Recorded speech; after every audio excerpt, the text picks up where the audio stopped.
ये बिब्लियोग्राफी की। बिब्लियोग्राफी का मतलब होता है जो सोर्सेज आपने यूज किए उसका proper mention. It shows your research is honest, complete and credible. So अगर हम सिंपल शब्दों में समझें तो जब अगर हम अपने रिसर्च में किसी और के आइडियाज, किसी के कोट्स या किसी भी तरह की रिसोर्स को यूज कर रहे हैं तो उसको अपने वर्क में यूज करने के लिए उसको क्रेडिट देना, दैट इज बिब्लियोग्राफी। और ये बहुत इंपॉर्टेंट है बिकॉज अगर आप बिब्लियोग्राफी मिस करते हो या मीन्स क्रेडिट नहीं देते, इट मीन्स कि आप दूसरों के आइडियाज को अपना बता रहे हो। ठीक है, और जितना जरूरी इसमें साइट करना होता है उतना ही जरूरी होता है कि उसे एक सही फॉर्मेट में साइट किया जाए। अलग अलग डिसिप्लिन्स के लिए अलग अलग फॉर्मेट्स हैं। जैसे English literature follows MLA 9th edition और linguistics on the other hand follows APA style. और अदर भी साइटेशन फॉर्मेट्स हैं जैसे कि शिकागो है, IEEE है। तो ये अलग अलग सब्जेक्ट्स के लिए यूज होता है। ठीक है, और जब हम MLA की बात करें तो इसमें बेसिक 3 इंफॉर्मेशन हमें साइटेशन के दौरान देनी होती है और उनका ऑर्डर कुछ इस तरह होता है। पहली इंफॉर्मेशन ऑथर के डिटेल्स, दूसरी इंफॉर्मेशन बुक डिटेल्स और तीसरी इंफॉर्मेशन पब्लिकेशन डिटेल्स। और ये तीनों इंफॉर्मेशन के बीच में फुल स्टॉप होता है। और एक जो पार्ट वाइज, ये 3 पार्ट हो गए, तो पहले पार्ट के बीच में जो भी इंफॉर्मेशन होगा उसके बीच में कॉमा होगा और जैसे ही एक पार्ट खत्म होगा उसके बाद फुल स्टॉप होगा।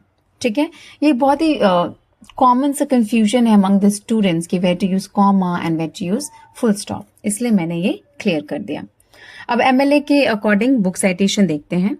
तो इसका फॉर्मेट कुछ इस तरह का होता है। ऑर्डर, ऑथर का लास्ट नेम, कॉमा, ऑथर का first name, full stop, author detail खत्म हो गई, फुल स्टॉप। फिर उसके बाद बुक का नाम इटैलिक्स में होगा ये, उसके बाद फिर आएगा फुल स्टॉप। बुक की डिटेल खत्म हो गई, फुल स्टॉप लगा। अब उसके बाद पब्लिकेशन डिटेल, तो पब्लिकेशन डिटेल में क्या आएगा, पब्लिशर का नाम, comma, publication year, full stop.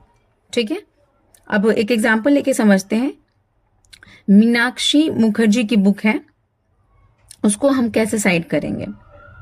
तो हम क्या लिखेंगे, पहले सरनेम यानी कि Mukherjee comma Meenakshi full stop, the twice born fiction in italics, फिर full stop, and then Arnold publishers comma 1971 and then full stop. ठीक है, जर्नल आर्टिकल को कैसे साइट करेंगे, तो ये भी सिमिलर ही है बट इसमें थोड़ा सा डिटेल रहता है। क्या डिटेल है देखते हैं। तो इसका फॉर्मेट कुछ ऐसा होता है, surname comma first name full stop, क्योंकि ऑथर डिटेल खत्म होगी, एक पार्ट खत्म तो फुल स्टॉप लगा। फिर उसके बाद जर्नल का नाम, सॉरी आर्टिकल का नाम in double quotes, full stop. और ये फुल स्टॉप जो होगा डबल कोट के अंदर होगा।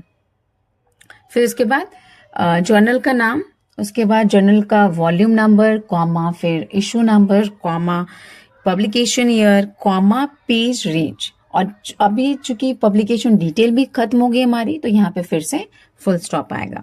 एक एग्जांपल देखते हैं, नायर कॉमा प्रमोद के फुल स्टॉप, डबल कोट्स में पोस्ट कॉलोनियल इको क्रिटिसिज्म।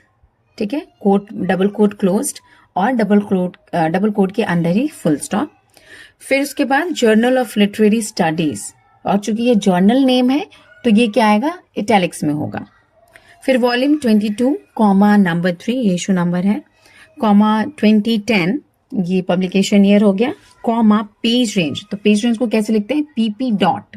ठीक है, तो PP dot full stop 45 to 60 and then full stop, क्योंकि पब्लिकेशन डिटेल्स भी हमारी खत्म हो गई।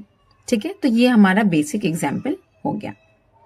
अब कॉमन चीजें हमने क्या देखी इसमें कि बुक का नाम इटैलिक्स में होता है और इधर जर्नल वाले पार्ट में जर्नल का नाम इटैलिक्स में होता है और आर्टिकल जो होता है वो डबल कोट्स में होता है और डबल क्लोजिंग के बिफोर हम फुल स्टॉप यूज करते हैं। ठीक है, तो एक बात तो समझ में आ गई कि बिब्लियोग्राफी जो है वो सिर्फ फॉर्मेलिटी नहीं है, इट्स योर स्कॉलरी सिग्नेचर।